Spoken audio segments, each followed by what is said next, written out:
My guest for this episode is Brigitte Granger. She is the CEO and founder of Supporti, a service that helps people put in consistent work towards their big goals with the help of a mutual accountability partner. We talk about why she founded the startup, the power of accountability, why she's bootstrapping it, and she shares her advice for other founders. This is Invincible Career, and I'm Larry Cornett. So welcome to the show, Brigitte. It's great to have you here. Thanks so much. Happy to be here.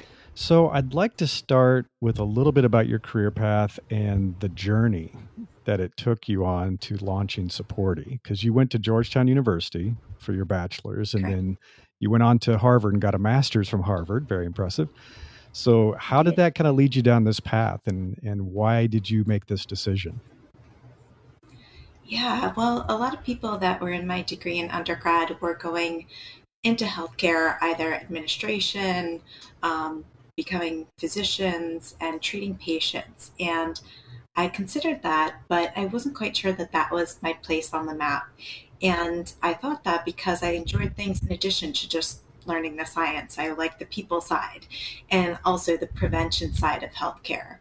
And so I wanted to explore other things, and I found myself in consulting, actually consulting for the Food and Drug Administration was my first job out of college. And, I learned a lot of skills in consulting, things like project management, which has been super valuable and helpful, communication, client management, relationships, all that good stuff.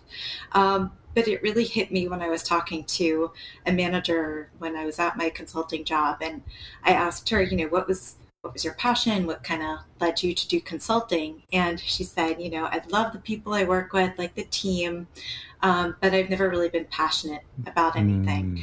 And that's when I knew it wasn't the fit for me. Okay. Because I've always been passionate about human behavior and learning what makes people tick and how we can use that for good to make ourselves do the things we want ourselves to be doing. Right. And so that's when I decided, public health really seemed to be the path that was doing that prevention work, was looking at behaviors and how can we make it easier to live better, more healthfully, less stressfully, all these things that we know have impacts on our health down the road. Right. So public health school is great. I studied social and behavioral science and thought I would go in learning how can we teach people how to make better choices. And in some of the first few days of public health school, you learn that telling people to do things is really not enough. You really have to think about the whole context, things like beliefs, people's, barriers, their environment, where they live, work, and play. I really like that phrase, is really where health happens. And so I kind of gravitated towards that and wanted to understand, okay, how can we make it easier to, for me, my personal goal was to get up early every morning and run. And actually, when I was in grad school, I had an amazing accountability partner. We ran into each other on the street and said, hey, we live around the corner from each other. We run at the same pace. She was actually much faster, but slowed down for me when we went on our jogs, and exchanged phone numbers. And what we ended up doing was a couple times a week, we would text each other and meet at what we called our corner. So it was a corner of our two streets, and we would run rain or shine, the dark, cold Boston mornings, we'd get out there. Yeah. And it was just, I was in the best shape of my life. I never missed a workout. And I think it was largely because I had that person that I knew was counting on me to show up. Yeah, I agree. And so, I thought there was something to that. And at the same time, I was learning in public health school about the power of social support, how we can, give people all the tools to be healthy. But there's actually this other factor, which is the social connection with other people, being influenced both in the information they give, in the behaviors they model, in the things that they say and do, that can really lead us to have healthier outcomes in life. better behavior. And so that was when like these two things came together. And so after public health school, I got some experience working at a company that was patient education and helping patients make decisions about health. It was largely educational, but it was a great way to learn about the tech side, design, user experience design, designing software to, to meet people where they are and to make it easy and integrate it into a workflow. And then I had this still nagging in the back of my mind of this behavior and social aspect. Right. And so I started nights and weekends, just kind of putting together, the name Supporti like came to me. I was trying to explain what I was looking for, because at this point I had been in a new city, did not have a running buddy. And had joined some run clubs, but was like, this isn't quite as motivating as that one-on-one accountability that was so key in Boston. Exactly. And so, I found that the run club was great, but because I always knew people were going to show up, I found it much easier to press the snooze button and say, I'll catch them next time. Interesting. So that's when I was like, let's see if other people are looking for accountability partners. And that is what led me to create Supporti. And so I put a website up, put a forum up, said, would you be interested in one-on-one matching with a stranger, all online, and holding each other accountable to things. I'm giving a lot of health examples, but it could be we have people using Supporti for all sorts of things. So starting their own business, posting on social media every day for that business. Things like getting to sleep early. Again, that's kind of health related. Trying to write a book. Write a book, creative projects, things like that. Oh yeah. Is that on your list? Yes, that's on my list. I need an accountability buddy. Yeah. I make a little bit of progress, but not as much as I'd like. Yeah. There you go.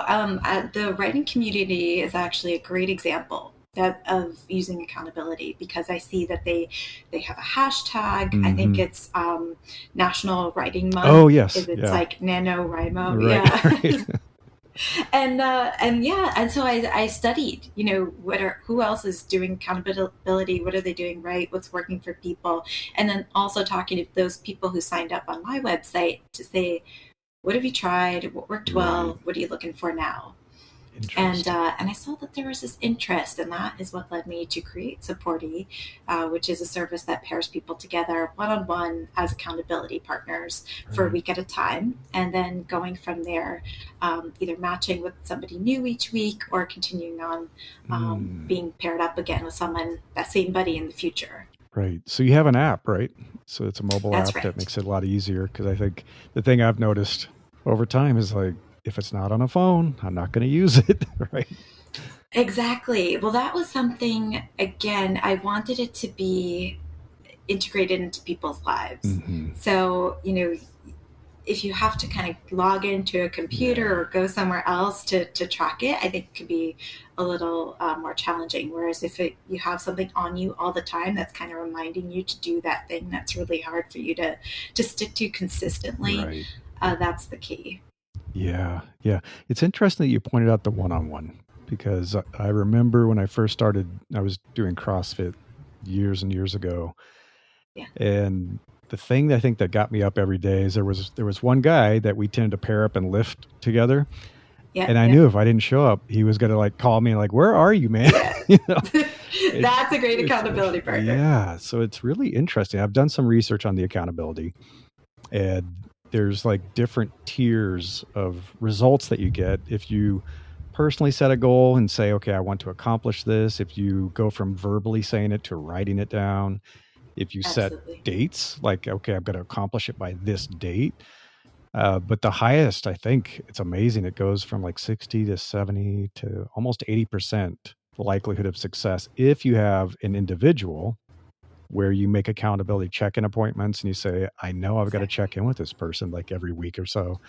And then I found that even with my communities where I have things like that, people will do a ton of work like the night before they have their meeting with their buddy. And they're like, oh, I've got to get all that work done. And so if nothing else, it kind of lights a fire to get the stuff done before you meet with your buddy. It's really interesting. Absolutely. Yeah, that is certainly something I see a lot. That people are kind of looking. Some people are self-driven, but some people Sure. are really looking for that deadline. And I think also with COVID, we're seeing a lot of people who were used to seeing their coworkers every day in person and not wanting to show up at the meeting without having done their project. And now if they have more flexibility, that's actually been challenging, and they're looking for that kind of structure to hold them accountable. So what are the things that have surprised you? So I think we go into a startup, and I had a startup. Unfortunately, mine failed, but yours is still going strong, which is fantastic. You go into it with a whole lot of kind of a vision and hypotheses, and you think where things are going to go. And then you get real user interaction feedback, and you're like, oh, this is completely different than I expected, or they want something very different than what I thought they'd want. What are the big surprises that you've learned along the way? Oh, so many. I'm like, oh, where should I start? I mean, the biggest one, and maybe this is the myth of entrepreneurship, is just how easy it is to acquire people. I mean, really, it has been, I would say it took years to get to show up on Google just for people to find out about Supporti. Yeah. And I think that is something I tell people when they're starting a business and thinking, okay, how do I find customers? Do I just, they're working on perfecting the website. Right. And I say, just get something up there because it takes a while to start ranking and you're going to learn as you go.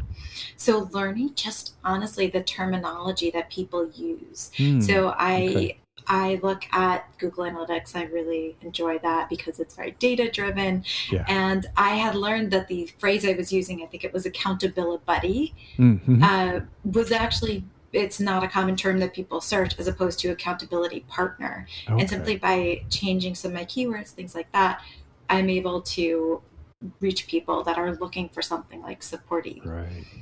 And then like the human behavior piece, just seeing what people do. When I was building the app, I just assumed, oh, this will be super obvious. People will know, for example, this is really funny, but the subscription, the way the subscription worked in the app, I didn't have it kick in until people were through their trial. But because people went into it with so many expectations about, we're used to using trials in the way that maybe Netflix does. They take your credit card and then you're automatically charged a few weeks later. And by making one small change like that and just making it work like how all the other things work that they're used to, it lowered the questions and the issue rate. It went away overnight pretty much. Oh, interesting. Okay. Yeah. And so definitely still learning, definitely still surprised by some of the expectations people go into the app with, some of the requests I get. It's continuous, and it's the part I love the most, honestly. Oh, cool. Because I've always been interested in like what people think, what people do, what motivates them, and hearing from people like, hey, I actually was matching people up week and week after time. And then finally I actually had 2 partners write in. These are in the early days, saying that they really like this person that they've been matched with, and they keep saying that they would like to be rematched in the future. But they wanted to change things up. They actually found it more motivating to have someone new each week to bring a new perspective versus the person they've known for months and months. So I think it might come down to personal preference, but I think accountability is still this area that's being explored, and I think there's probably different types of people and motivation within the area.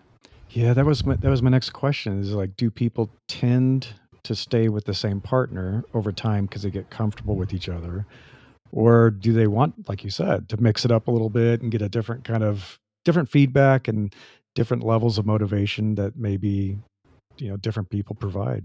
That's interesting. Yeah, that's been a surprise to me too.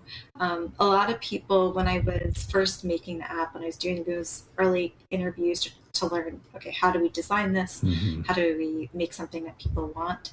And that was something that I kept hearing was it was working really well. A lot of people who are looking for this kind of thing had my experience. They had someone in the past, and then for whatever reason, it went away, and they noticed their behavior went away. So themes were like, I moved, which was my situation. I moved to a different city, and so that running buddy wasn't there anymore. Their partner, had a life change, had a baby, got married, or, maybe their partner was the one to move away, things like that. And so once there's kind of this life event, it can throw you off course, throw the behavior off course. And then it's hard to find that new person. And when things fizzle, okay, what do you do? How do you find that next accountability partner? But if you have someone lined up, and I see Supporti being that resource, that continuous supply of really encouraging people. Yeah. So that's interesting. Yeah. My wife has started an accountability running group, speaking of Excellent. running, where they said, okay, this is going to be the year we're going to run 2,021 miles between three of them. So it's my daughter and my sister-in-law. And I built a little spreadsheet for them to track their runs and all that kind of stuff, and map it out, like how many miles do we need to run every week. And it's really been hugely motivational for them. And excellent. We'll be out on a Wednesday. It's like, I have to get 7 miles in. I have to get 7 miles. I love that. That is great. Yeah, it works. It absolutely works. Absolutely. I'd like to talk a little bit about community. So this has been an interesting trend that I've been observing over the past year, I would say. And I've been looking at this within kind of the tech world and founders. I've been looking at it from the investor perspective, and I follow a ton of investors and angel investors, and they've been talking about it. And it seems like the next big wave of what people think is going to be hot now is this concept of niche communities, micro communities, that people are getting a bit burned out on the big social media communities and thousands of people. And they would rather have a niche interest community.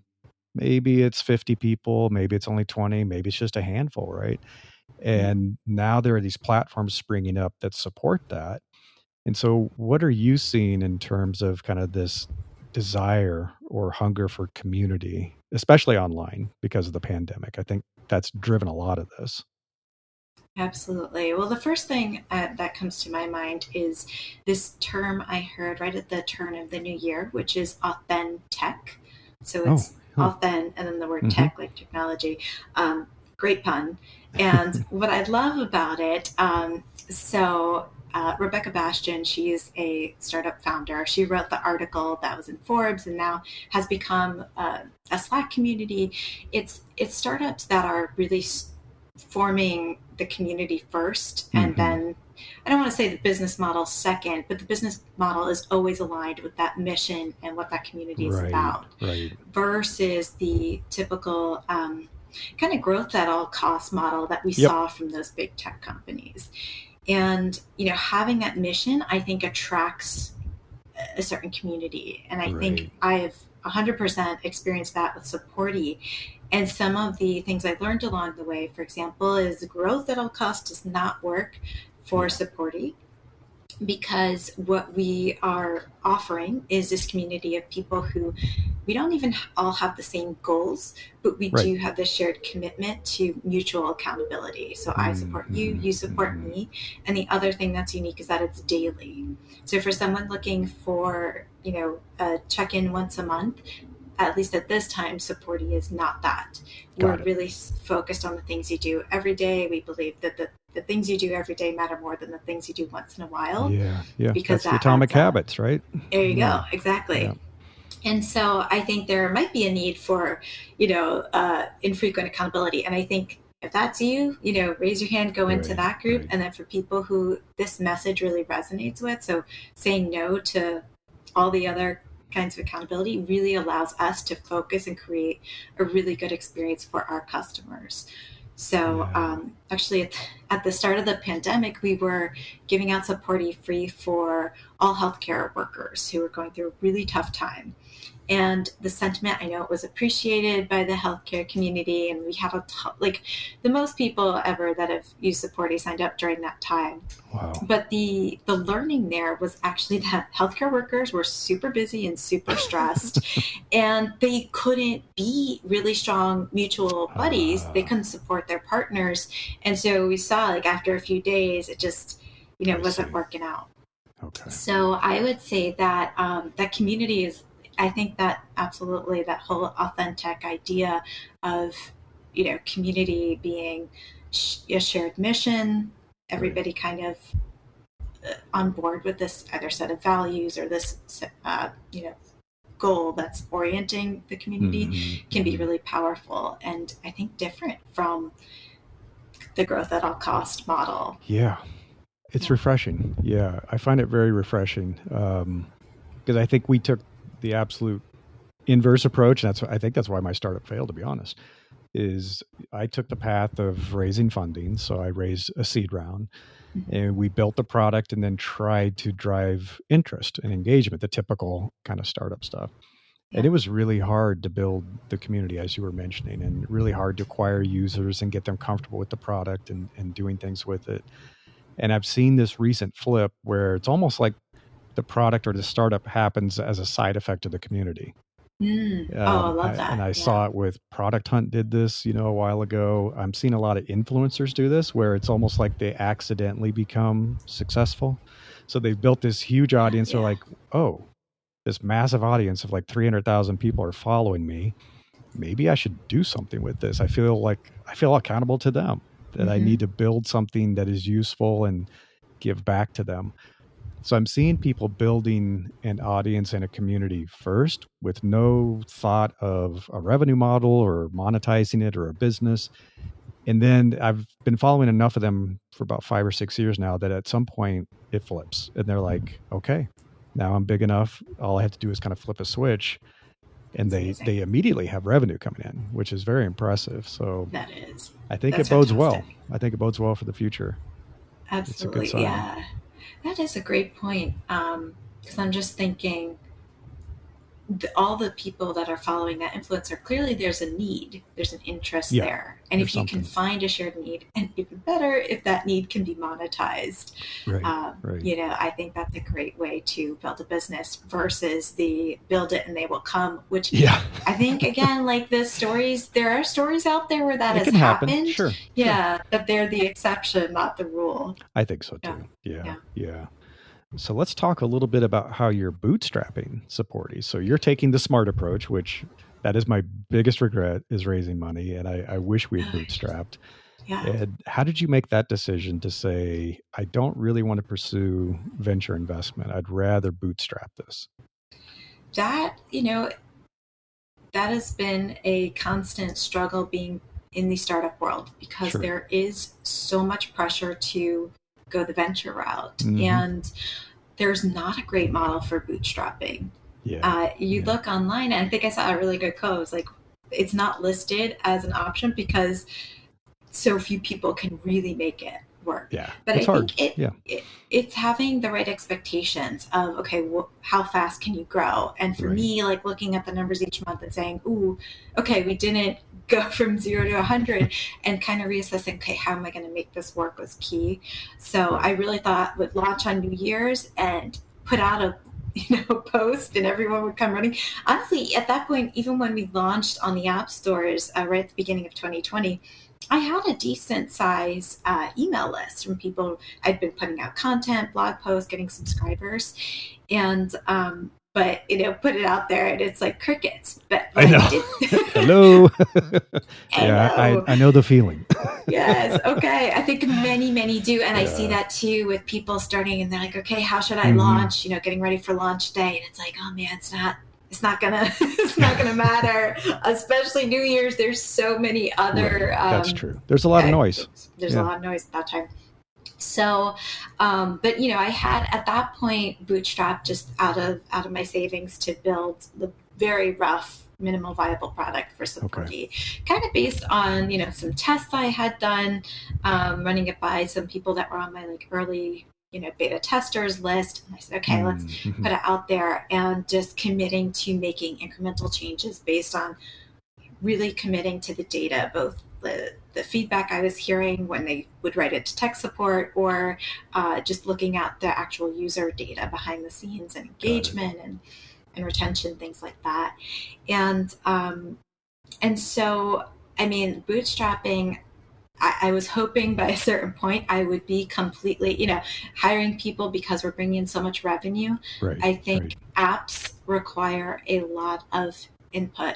I mean, even if I made no feature changes to the product, I still would have to have a developer who is making the updates for the partner systems we use. So Google Cloud, Google Play, constant updates. Yeah. It's constant, and that's always hard to explain to customers. Like, why do I need to pay? I'm a subscription-based app, so they're like, "What is the subscription?" So I am really accountable to the customer.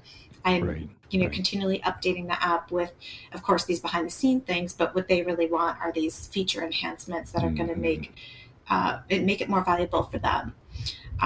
But bootstrapping, so to be quite honest, I was at a point beginning of 2021 thinking, maybe I should pursue venture so that I can make these great features that my user base, I had a small loyal user base. They're asking for these things.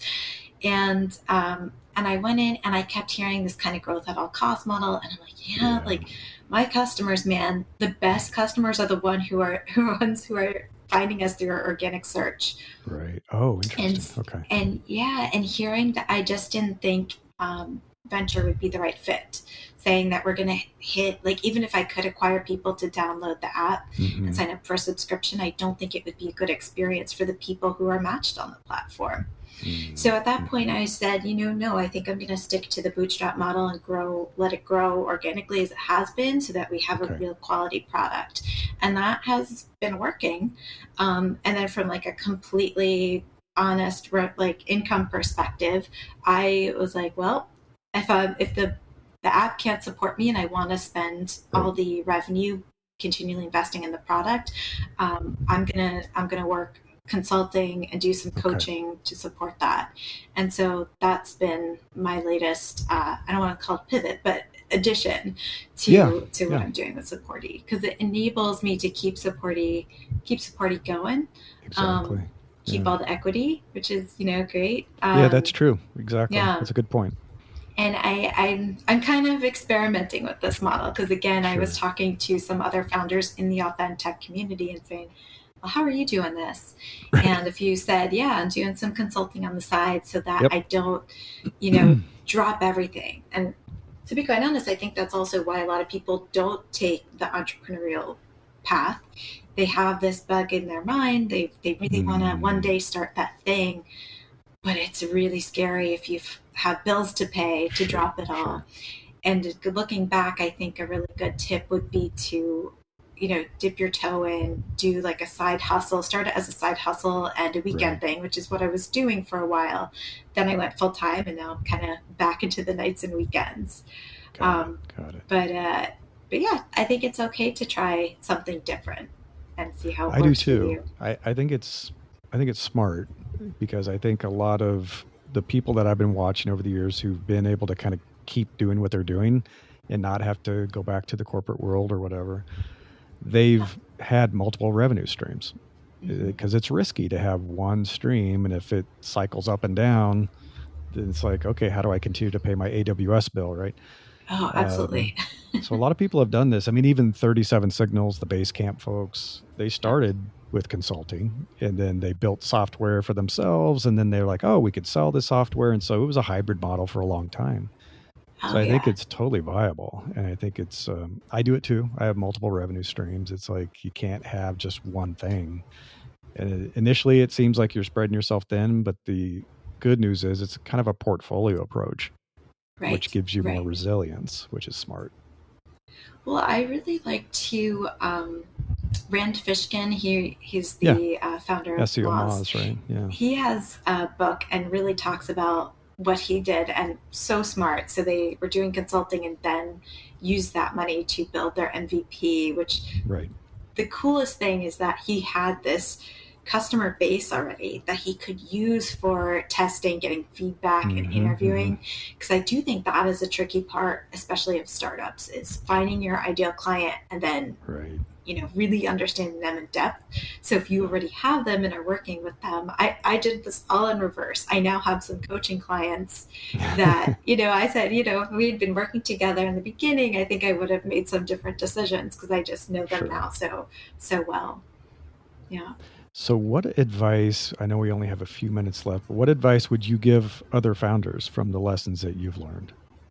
Yeah, I think I have a bias for action, and with that comes I don't struggle with perfectionism, but Good. a lot of my coaching clients do, and a lot of my friends who have thought about starting businesses have a lot of reasons why they haven't taken it off the ground yet. And I think it comes from, this fear of getting it to a place where it's going to be great, and then your launch day comes and everybody shows up.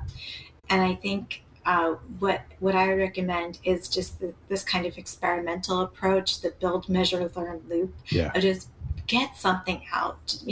Do your best weekend effort. If it takes you a couple of hours just to make something, you can always go back to it. You can always improve upon it. But by losing time and having, and not having that immediate feedback that you can get if you get something out the door right now is too costly. And so, you're working nights and weekends, like put up that splash page. It can be really ugly. See what happens. You can laugh at it years later like I do. I look at like some of the early stuff. I look at my website now and I'm still like, oh gosh, we have to fix this. We have to fix that.